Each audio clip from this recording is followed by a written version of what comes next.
how often do you see a guy admit that he's going to therapy? Like, it's almost like you have to keep that a secret. It's like, oh, you're weak. You couldn't handle your emotions, so you needed to go get help. Instead of, oh, you actually prioritize yourself, which is the reason why you're going to get help, because you understand that you deserve that love. And whatever you're dealing with, whatever trauma it is that you're going through, that depression is in the way of that. So that should be your number one priority.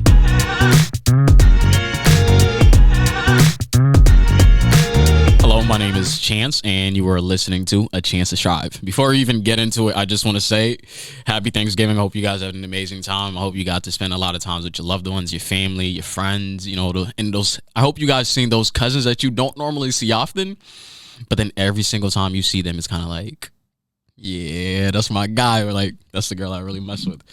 But so pretty much today we're actually going to focus on a man's emotions. And that's pretty much kind of like understanding it. A lot of the times throughout my socials, that is one of the questions I get a lot, which is how come men don't express their emotions a lot? Why do they tend to struggle with opening up, like with vulnerability and everything like that? And I'm just going to give a guy's perspective on my point of view and based off like a lot of the friends that I do have and what I've seen from them. So you're not getting it's not completely biased, but it's like based off what I've actually seen from a lot of people. And before I actually really get into it, I do want to express gratitude to the people that have meant a lot to me. And I'm going to start off with my mentor because, quite honestly, he has helped me focus a lot on my growth.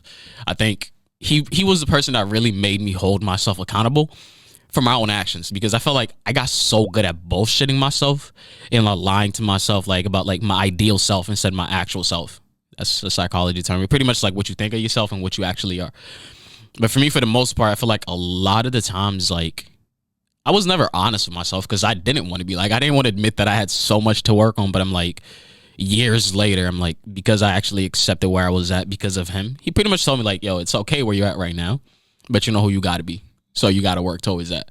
So I'm really grateful that I met somebody that was able to step into my life and kind of like be that father figure I didn't really have around, which is actually, I'm very grateful for him. And I tell him this all the time. Which is something I'm also going to mention is like, bro, do not be scared to express your gratitude towards people. Everybody wants to know that they mean something to someone, whether they don't say it or not, whether some people aren't looking for it. But trust me, it's nice to let someone know that whatever they're doing for you is acknowledged, whether they're doing it for the acknowledgement or not. I'm like, whenever I hear people tell me like, yo, I really appreciate you being there for me. I appreciate you expressing this. But I'm like, I didn't sit there and listen to what you had to say because I wanted you to tell me, oh, I'm a good person. But it's a nice thing to hear. It's kind of like, oh, this person actually appreciates me. I think it's all about like feeling appreciated. I think we all love that feeling. And a lot of times it's like, sometimes we'll be having a bad day and then you hear something like that, even if it's a simple text, it kind of like brightens up your day. It's like, damn, thanks. I actually really needed that. But yeah, I want to say thank you to my mentor because he really did a lot for me. And I'm going to show some appreciation for my brother because I appreciate you for showing me the fact that like I can do a lot of this. Like, he's been the person that supported me in anything that I've ever done. Like, whether it's social media, whether it's in school, he understood that I was able to do it on my own, but he at least was there to tell me like, yo, like, I actually see the work that you're putting in. I feel like a lot of the times when you're grinding so much on yourself, like a lot of people don't see it. And it's not the fact that you're doing it for people, but having someone that's that important to me and that's having like a first class ticket to seeing how much I'm improving, them acknowledging that just shows me the fact that like, yo, I really came a long way. And I definitely want to thank my mother. I think I get my heart from her. And I remember my mentor told me when I remember it, I'll come back to it. But my mom, it's because of my mom that I care about people the way that I do. And it's also because of her that I understood that I can't just let people walk over me. My mom is like so nice and submissive. But then at times it's like, I love that about her, but sometimes it's a little annoying when I see people like try to take advantage of that because I'm like, I'm a mama's boy. Anything that happens to her, I'm going to take it very seriously and I'm going to take it to heart. But yeah, I definitely do appreciate her for allowing me to have like that type of heart where I can care about people that way. And I definitely want to say that I'm really grateful for all of my friends that are still around. And the reason why I put it that way is because I took a step back from a lot of people because I realized a lot of people were just friends that I had because we had similar things in common in terms of like, oh, we went to school together. Like, it wasn't the fact that I actually valued them as friends. It was just like associates. And I'm like, I don't got time for that.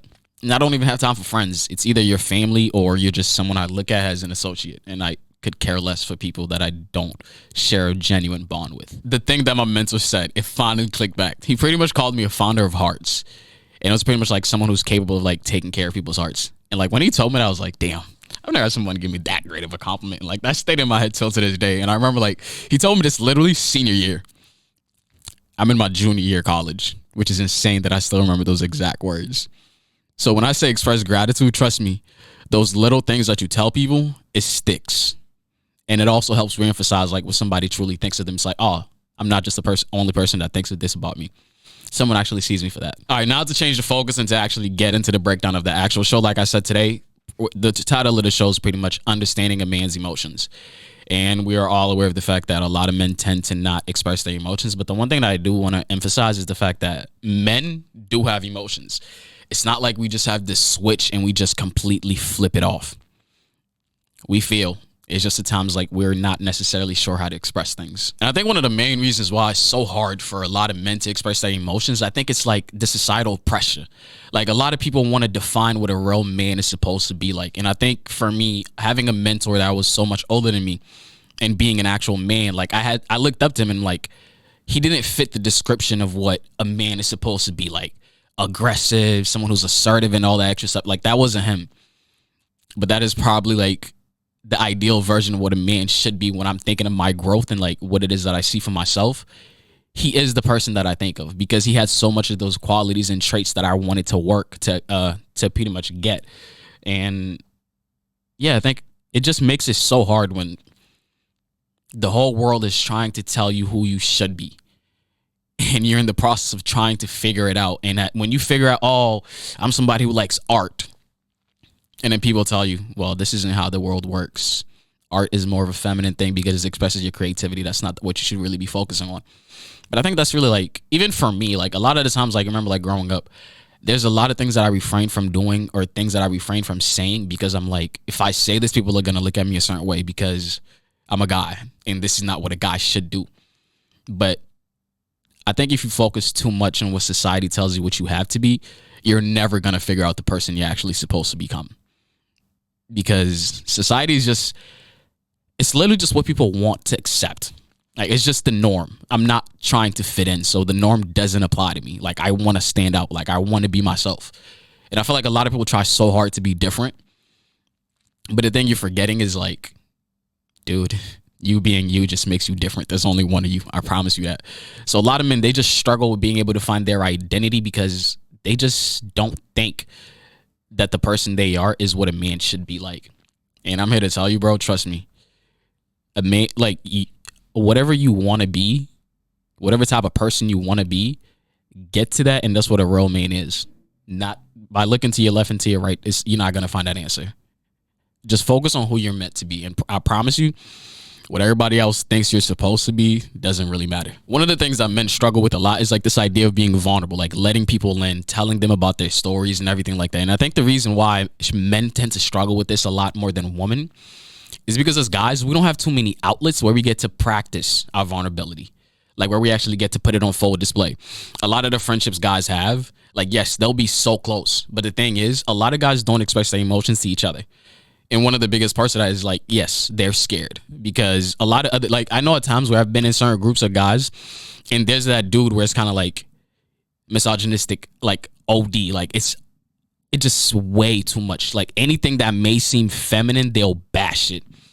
So because there are guys like that exist in friend groups, a lot of the times guys will refrain from being vulnerable because it's like, I know if I'm being vulnerable, somebody's going to tell me I'm too soft. Somebody's going to like, oh, bro, yeah, bitch, why are you talking like that? So a lot of guys is kind of like, they have this image that they're trying to hold and they don't want anything to affect that. And doing anything that has to do with being in touch with your emotions is just seemed as feminine, which a lot of guys don't want to have that attached to their name because they think it's a bad thing because that's what everybody tells them it is. So since men don't have too many outlets to actually express their feelings, our default setting is to literally just hold everything inside until you suffocate yourself with your emotions. And that is so detrimental to your growth as an individual and to your mental health. It's actually crazy that men are 3 times more likely to commit suicide than women. But then a lot of people wouldn't even think that's the case because it's like, oh, women are the ones that are more into their emotions and stuff like that. But I think one of the reasons why this is just me. This is not me looking at a research and saying this. I think the reason why men tend to commit suicide a little more than women, from my perspective, is because we don't have that outlet to actually get help. Like, women are told, like, hey, if you're struggling emotionally, it's okay. Like, you got this. Like, you're supposed to feel things. And men are told, no, you're not. You're supposed to be strong. You're a big boy. Big boys don't cry. I know every single guy has heard that in their life. And that's crazy because it starts off literally the moment you're not even aware of what any of that is. You're told you got to be strong in the fact that you're not supposed to cry. And that's something I definitely want to change when I'm raising my kids. If my son falls and like he scrapes his knee, I'm going to let him cry, but I'm going to tell him like, it's your job to get back up. Your job isn't to run away from your emotions. Your job is to make sure you deal with it and you can overcome it. But you're just told not to feel. So men tend to do this thing where it's like, and when the emotion, and when you suffocate yourself too much as a dude, you don't even want to cry. You even don't want to express your tears. Like, at times we feel like we want to cry, but we know we're not supposed to. So we express it in a way that's more socially acceptable. And the crazy part is that's just lashing out in anger. People are willing to look at a dude go off, like act crazy and start destroying things around him. And somehow like that is less acceptable than a dude crying, than a dude being in touch with his emotions. People would rather you tear yourself apart instead of actually trying to get some help. So in my opinion, it's like, I think men struggle with that a lot more because you don't think anybody's willing to help. You think it's all on you to figure it out. Like, women, it's not like that. A lot of their friends, women share a lot with each other. When it comes to like, guys share a lot when it comes to like day to day, but women share a lot of their traumas with each other, which is why a lot of their bonds tend to be a little more secured. But it's like guys really just don't have that for themselves. They don't have that outlet that they can go to be like, yo, I'm dealing with this and I really want help. Like, I know girls, like, they talk about going to therapy all the time. Like, I know so many girls that post on their social media that they have therapists. How often do you see a guy admit that he's going to therapy? Like, it's almost like you have to keep that a secret. It's like, oh, you're weak. You couldn't handle your emotions, so you needed to go get help. Instead of, oh, you actually prioritize yourself, which is the reason why you're going to get help, because you understand that you deserve that love. And whatever you're dealing with, whatever trauma it is that you're going through, that depression is in the way of that. So that should be your number one priority. But to people, it's like expressing your strength is all that a man should do. This idea that you're going to be weak and you're going to go find help, it's a bad thing. But I'm like, do you understand how much effort and how much like courage it takes to look at yourself in the mirror and say, I know I need help, so I'm going to go find it. In my opinion, that's a lot harder than just staying somewhere and just killing yourself with it. And I'm not saying people who do that don't have the courage. But what I am saying is that the reason why people have that issue is because of everything people are saying. And this is another thing that a lot of women, I think, a lot of the times tend to miss when it comes to men and their emotions. When a man is affected emotionally, he feels it a lot more than a woman at times would, even in the same situation. Like, I know a lot of girls will even say this, like, they'll even talk about it's like, oh, if I did a guy how he did me, like, he'd be butthurt, but I'm supposed to just deal with it.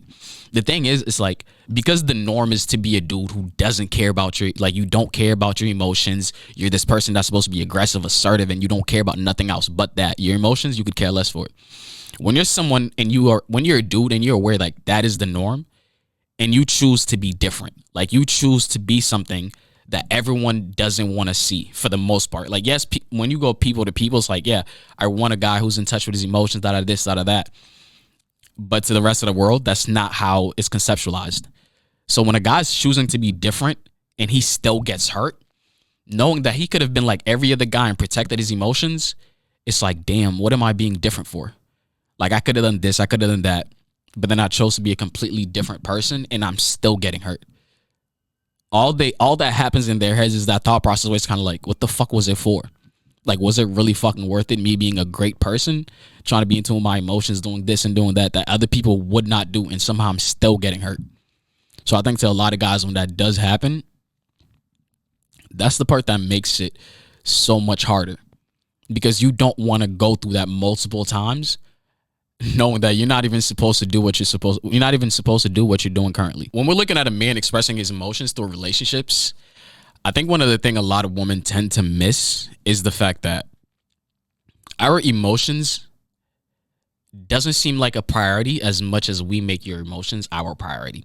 Because when you think about it, in a relationship, if a girl, like if you're with some, like if you're a dude and like your girl does something wrong, the person you're with does something wrong, it's expected that you're there for her.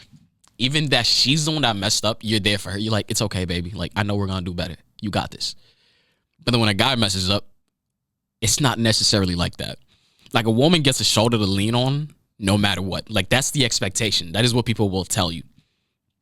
But then when you're the guy that messes up, it's not the exact same way. You don't have that same access to your emotions being a priority. And I'm gonna be completely honest, even talking about from my personal experience, a lot of the times in my relationships, I've never felt like my emotions were a priority.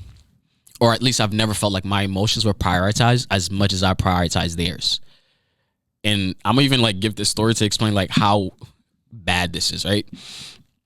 I remember I was dating someone, right? I'm not gonna say exactly what it is since you actually know about one of my relationships on social media. So I was dating someone, and I remember that I said like there was something I was supposed to work on. There was something I kept on saying that I wasn't supposed to say. Like when we were talking about like us like actually like having sex and stuff like that.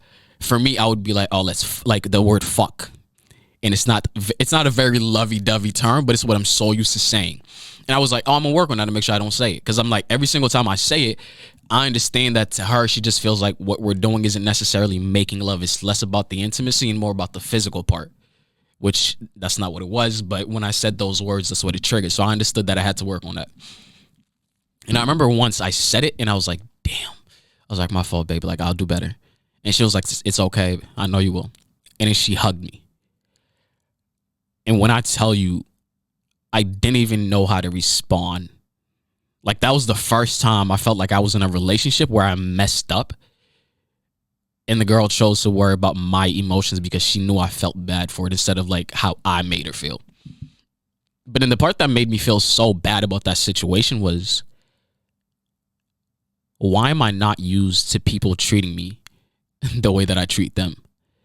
Like I'm willing to love someone and do so much and sacrifice so much for them. But then the moment somebody does it for me, it's almost like I'm shocked because it's not an expectation of mine anymore because I've just never had it. So why would I expect something that I've never been used to, I've never received? And literally as she hugged me, I just, like my head was just on her shoulder and I was just so confused and I was like, wow.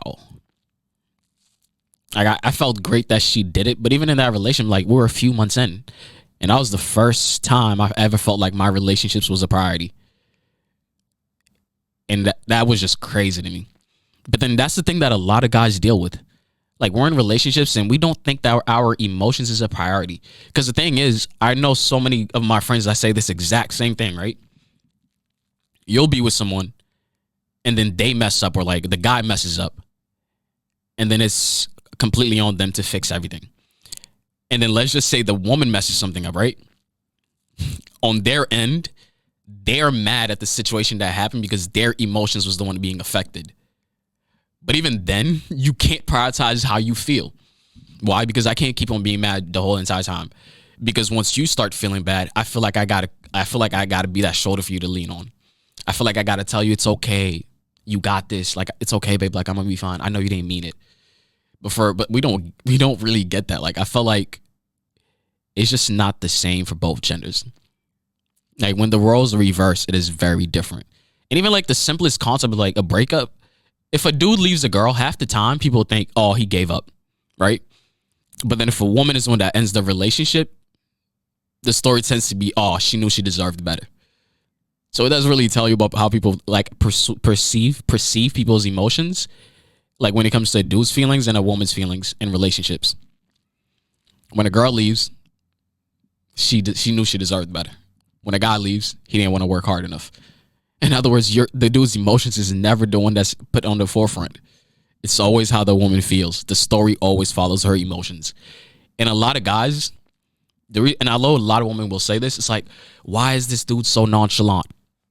The reason why we act so nonchalant is because we're not trying to have these expectations, which we know are going to lead to disappointments. Like while you're mad, you're yelling and everything like that. Like I've been in a lot of relationships where if the girl that I was with was mad, she would raise her voice, right? And for me, I understand that people express their emotions a little differently.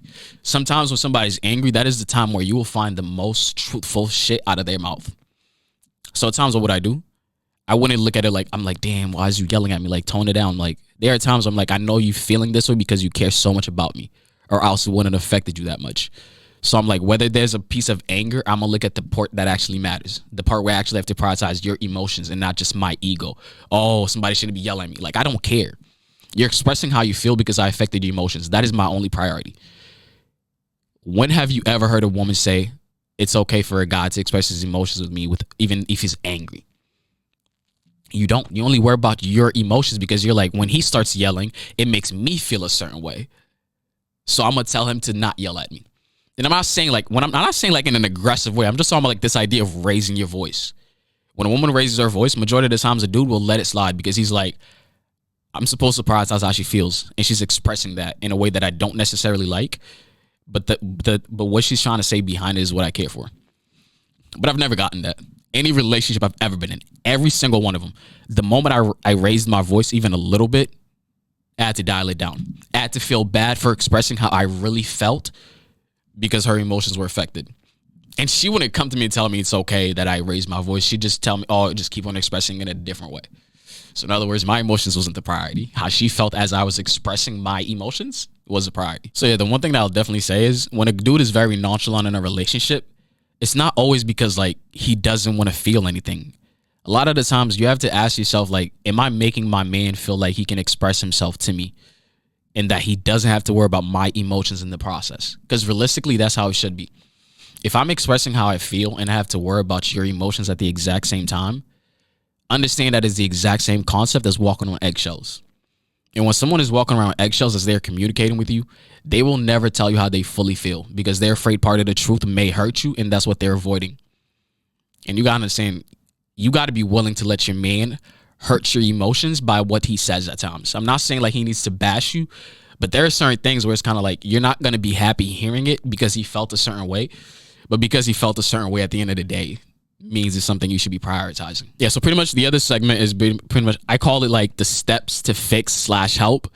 And it's pretty much me just giving like a breakdown of things that have worked for me in terms of like being vulnerable. Cause I feel like I'm like an open book to the right people. Like, you feel me? Like, I express a lot of my life is on social media, but the people I generally have bonds with are the only people that I actually let in, like, to actually hear my story. And when I do find those people worth it, it's not really hard for me to be vulnerable. And I think one of the things that helped with that the most is the fact that I've accepted my trauma. Like, I've accepted the experiences that I've gone through. And I've been able to tell myself that it wasn't my fault. Like, a lot of people go through shit. It doesn't mean you deserved it. But I feel like a lot of people are not willing to accept their trauma, or they accept it in a toxic way where they're like, oh yeah, this happened to me because I deserved it. You don't deserve anything bad that happened to you if it wasn't in your control. Because who is actually there thinking like, hey, I want my emotions to be hurt. Like, I want to go through something where I have to think about it the rest of my life. Nobody wants that. But some of us don't necessarily know how to accept our trauma. And accepting our trauma means you just have to accept the fact that, like, it gets better from here. Even if it's not something you can go back and fix, accept it and move forward. Understand the fact that it doesn't define you. It was just simply part of your story. And your story continues. The person that you are still has a lot of character development to go through. And I think part of like being able to accept what's not in your control also goes into like the complete opposite side of that, was like, know what is in your control so that you can actually do something about it. Like, you know that you went through something traumatic, right? Something terrible happened to you. Instead of whining about it every single damn day and letting it affect the rest of your life, understand that what you have in control of is how you move forward, how you choose to go about healing with it, how you actually deal with it. And you want to deal with it in a healthy way. Keeping things inside you is never going to help. I promise you. And if you think otherwise, I can tell you one thing, right? There is nothing that you've gone through that you didn't overcome, that didn't randomly pop up. Because I know for me, like, there are times where I wasn't able to deal with like the deaths of certain family members, right? But every single time that I would see that type of bond being shared in a different family, it affected me. Even if it was on TV. Like for the longest, I'll be completely honest. This is the part where I'm like expressing like I actually can't practice the vulnerability, so I guess I might as well just show it, right? When my father first passed away, my dad passed away in 2014, but the last time I seen him was in like 2009. Yeah. And my dad first passed away, like it took me a long time to accept the fact that he wasn't there no more. And I'm not talking about like how a little kid looks at it like, oh, what's death? But it was more like, damn, I don't want to accept the fact that my father is no longer around. You feel me? And then until I was able to accept that, a lot of the times where I'd watch a show where I'd see like the main character have a father figure, anytime they shared a moment that was sentimental, or like when that person, when another thing reminded me of them passing away. Like I watch a lot of anime. I don't know why in animes, but dads die a lot in animes, right? And every single time I would see one, and I would see that, it would affect me. Like literally, I have watched so many different shows where I've seen like the main character interact with like a father figure, and it's brought me to tears. Why? Because there was so much pain that I was holding inside, and at times I just couldn't control it, and I just had to let go of it. But the thing that really helped for me was literally laying in bed late at night and just staring at the ceiling. It seems like it's not something that's useful, but it's kind of like accepting your emotions doesn't necessarily mean you have to share it with the rest of the world. And it just means you have to accept what actually happened. For me, it was like I would just lay down and I'd stare at my ceiling. And this is literally for damn near anything that I go through. It'll be late where I know that I am just with myself and my emotions. I'll look up to the ceiling, and if I have to speak out loud, I'll do it. Like I'll speak out loud about whatever it is that's on my mind. And then I realized like that became such a healthy coping mechanism for me. The idea that I had some type of outlet, even if it wasn't somebody else. It was just me. But the idea of being in the dark and looking into the ceiling, and I know no one else is there to judge me, and I get to just talk about whatever was on my mind, that helped me so much. So much. And another thing that really helps, putting your headphones on while you're walking somewhere and just talking to yourself. No one is going to look at you like you're crazy, which is the whole reason why we put the headphones piece in there. But yeah, a lot of the times I would walk to school in high school. It was like a 10, 15 minute walk. And I literally would talk to myself about like what it is that I'm going through.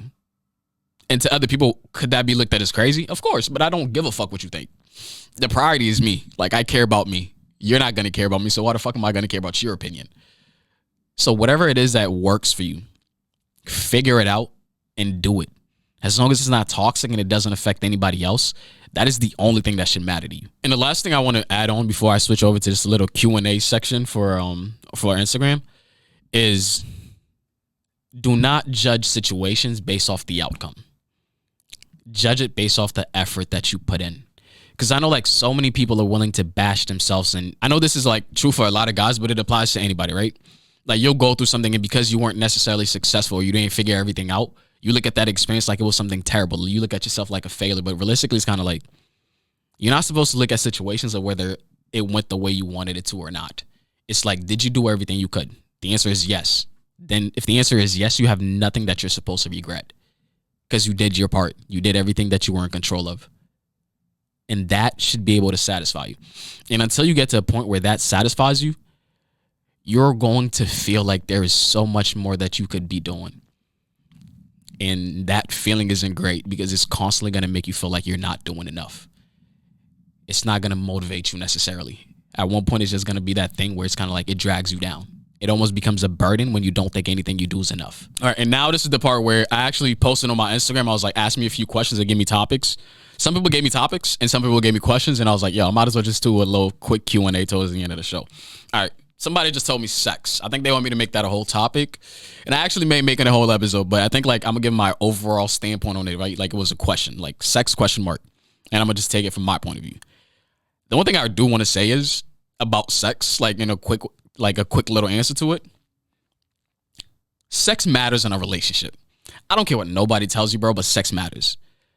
If you are dating someone in a relationship where you guys don't have the same sex drive, it means y'all aren't on the same page on a certain topic. And the idea of being in a relationship with someone is the fact that you want to be on the same page when it comes to everything. And yeah, sex matters. I feel like we have this Disney Channel mindset when it comes to love, when it comes to like sex and love and stuff. Like, it's like, no, you're supposed to love me. Like, sex doesn't matter. Like, it does.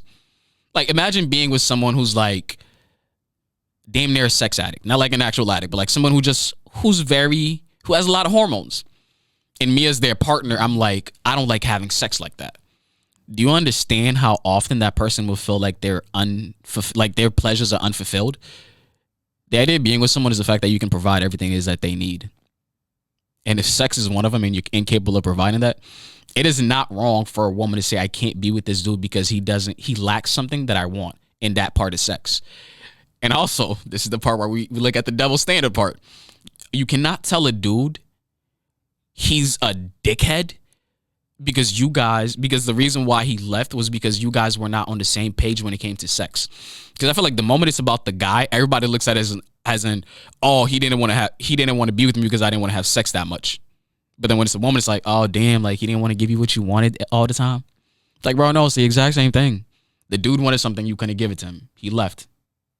That's okay, because you're not supposed to settle in a relationship. You're supposed to find that person that you're able to vibe on the same type of wavelength with when it comes to everything. So just like it is for a woman, it's just her choosing better, looking for what she actually deserves. It should be the exact same thing for a dude.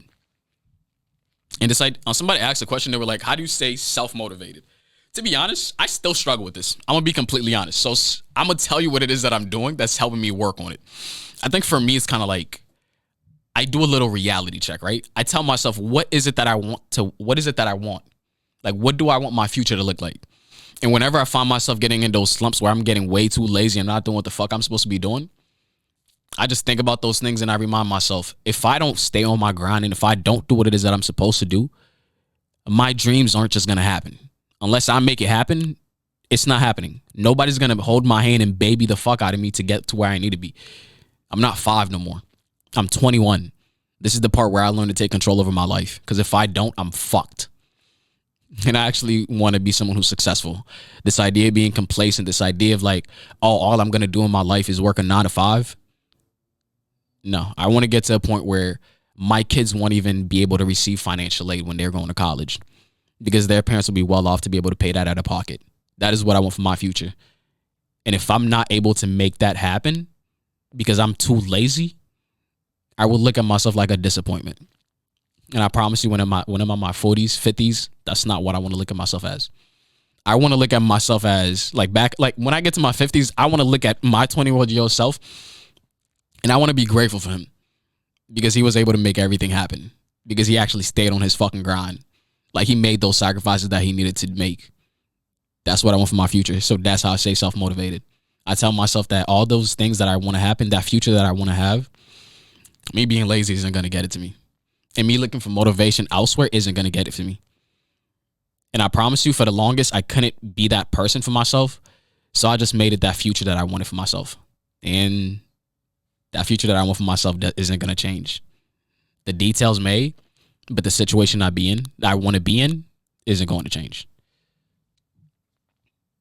All right, and the last one that we're going to end it on is actually a pretty fun one. It's like somebody said, what was the craziest racist experience? I'm not going to give my standpoint on anything racial. Like, that's not the point of this, right?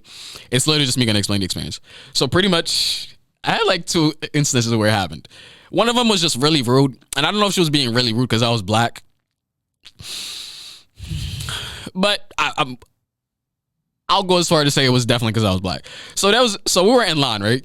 And then, so it was busy on like Christmas season. And there was a really long line, and I was like, "Oh, next person in line, please."